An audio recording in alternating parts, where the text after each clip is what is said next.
Hi, I'm Dr. Bertice Berry, and I want to tell you a story. I was 14, maybe 15 years old. I belonged to the Mother Church of God in Christ.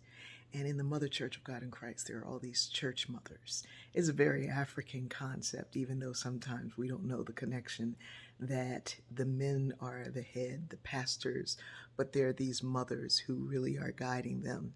There was one mother, there's Mother Burton, Mother Moore, and they were all stern. But Mother Moore, she was one of those people who was born in the time when you smile for a picture, it was like this. Mother Moore was scary. Um, so one day they were going on a bus trip, and it was all the older people. So it was about 10 of them going on this bus trip. And for some reason, they invited me to go. They invited me to go.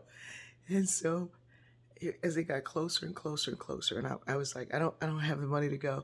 And Mother Moore was like, I already bought your ticket. And I was like, okay. As it got closer and closer to the time, I got more and more frightened by the idea of traveling with these older, spooky women. And I say spooky because they looked at you and you knew that they knew what you had for breakfast, lunch, and dinner 5 years before. It was that kind of thing. So anyway, came closer and closer and closer. I don't even remember where they were going. I think maybe they were going to like Longwood Gardens or either the Winterthur Museum or so. It had to be somewhere where they were riding through. They weren't walking because I don't even know how they got up and down the steps of the church because we didn't have an elevator, but they were in there all the time and there were lots of steps. Anyway, it was like they were there before you got there too. They were just always sitting in the chair looking at you. So comes close to time and I don't show up for this trip. I just didn't go. And Mother Moore would not speak to me. And I was like, I'm so sorry. I had to. And she's like, and you could feel her saying, stop lying. You could feel it. And she didn't speak to me for like 6 weeks, which in Pentecostal days, that's like 6 years. Because you go to church every day of the week except maybe one. And on that day, I was helping to clean it. So finally, when she speaks to me, she calls me. And I was like, and she said, don't say anything. Because I was ready to come up with some reason why I couldn't go. Don't say anything. And she told me that the reason they had invited me was because they saw something in me. And she said, don't let people's expectations of you be wrong. Don't prove them wrong.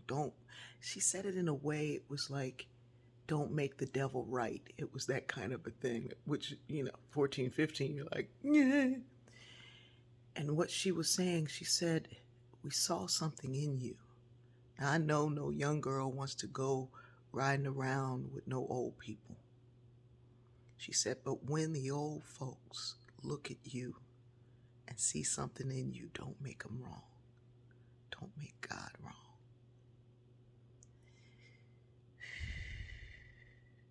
From that moment on, I became like this student of what it was that they knew and how they knew it. And their presence alone said so much.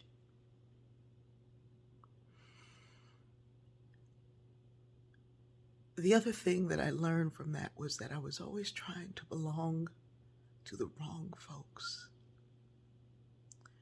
When the folks who could see didn't seem that cool, that fun, that interesting, but they were the ones who were truly in the know.